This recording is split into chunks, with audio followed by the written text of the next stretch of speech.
Hi and welcome to another Watch Geek video. Today we'll be taking a look at the newly released GW-B5600 and compare it to its more expensive premium brother, the GW-B5000. But first, I would like to thank Silvertime Watchtower for supplying these, and if you want to check them out, you can click on the link in the description.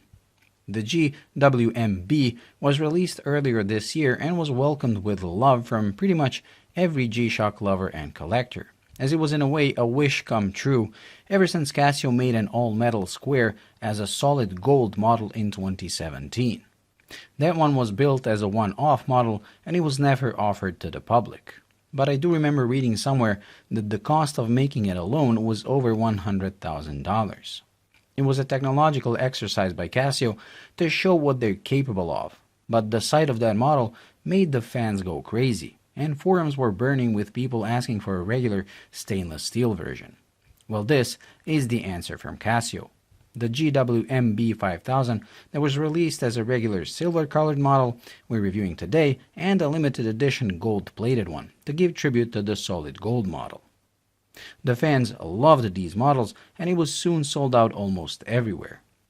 It turned out to be a success and it's still selling like hotcakes. It is beautifully made with a solid link stainless steel bracelet and a machined clasp.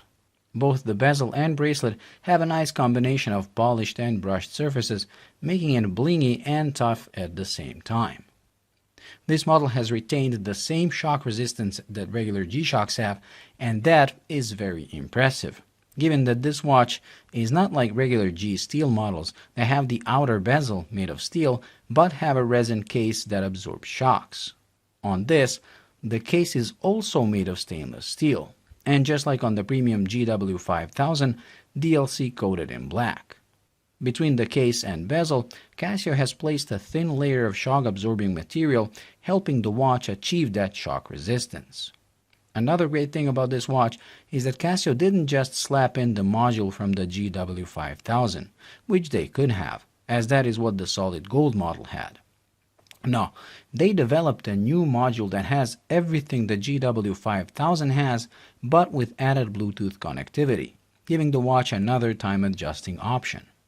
The Bluetooth functionality also made setting up watch functions easy and intuitive using the phone app, and it gave it some Bluetooth-specific functions like the phone finder or a flight log function where the app can create and store a timestamp with your location by a simple press of the button. And also a reminder function where you can set up to 5 reminders and the watch will beep and flash at the set date and also display a reminder text you input. The watch also has this cool looking fade in, fade out backlight, which I love. All these improvements have made this one of the best modules available in a square.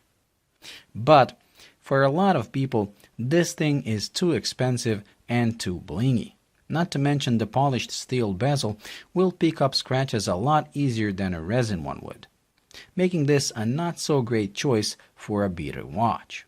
This made the fans wanting a traditional square G-Shock with this module, and again, Casio delivered by releasing this, the GW-B5600. This model is the same watch, but made like all G-Shocks, so it has a resin case and resin bezel with a regular resin strap, although this exact version comes on the latest generation of composite bracelet. This came out a couple of weeks ago and comes in 3 variants, at least for now. The all black that I have right here with a negative screen and a combi bracelet, a positive black and gold with the same bracelet, and a negative black and blue that comes on the traditional rubber strap. I went with the bracelet version as I never owned the G-Shock with a combi bracelet before. And to be honest, I have to say I'm a bit disappointed. The older generation bracelet had the full links made of plastic while the connecting links were made of steel, which gave it some heft. But on this, all the links are made of plastic, making it feel very light and sadly cheap. The stamped clasp doesn't improve on that feeling either. This feeling is even stronger when you go from the all-steel model back to this, as that has solid steel links and a massive machined clasp that just oozes quality. But not everything is so bad, as having these links made of plastic means they won't get as easily scratched up as the steel ones were, And I have to admit the watch is very comfortable and literally disappears on my wrist, where the steel one will be felt even after a whole day's wear. The screen is negative, and sadly it's just as other negative screens so far, nothing revolutionary. So at some angles it will really pop and be very visible, while at others it will be very hard to read. I'm personally a fan of positive screens, but don't mind a negative screen if the watch is solar, like this one is, as that means you can use the backlight as much as you want without affecting the lifetime of the battery. Although this watch can be viewed as a GW-M5600 successor in a way, as it has all the same functions with the addition of Bluetooth, the dimensions are not the same. This is slightly larger and has the same dimensions as the regular square, the GW-5600, which is okay, but I personally prefer the shorter, wider case of the GW-M and GW-S, as they just hug a small wrist better.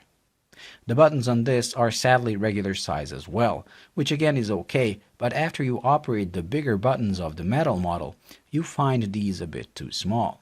After this metal model was introduced, I was kinda hoping Casio will make these big buttons a standard on all upcoming squares. But sadly, I was wrong. So we have two versions of the next generation of squares that are now solar, atomic, and Bluetooth enabled, which makes them always accurate and easy to use with the supplied app.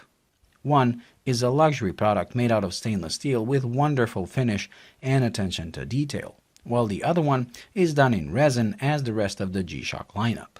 So which one should you choose? If you can afford it, you should get both. Why? Well, the resin one will be a great beater that will handle scratches and bumps like any G-Shock would, while the metal one should be used for special occasions and just to enjoy it from time to time. It is ridiculous in its execution, but I love it, and I think every G-Shock lover would. It is really a watch for a seasoned G-Shock collector, and even if you end up not liking it, you will have no problem reselling, given the scarcity of them in stores. If you decide to get the resin one, don't do it just yet, as this is the watch I will be giving away when I reach 20,000 subscribers. So in case you're not, make sure to subscribe and hit that little bell icon so you don't miss the giveaway. Well, that's it for today, so thank you for watching. I hope you enjoyed and found it useful. If you did, please like and subscribe by pressing this button right here, and until the next video, bye.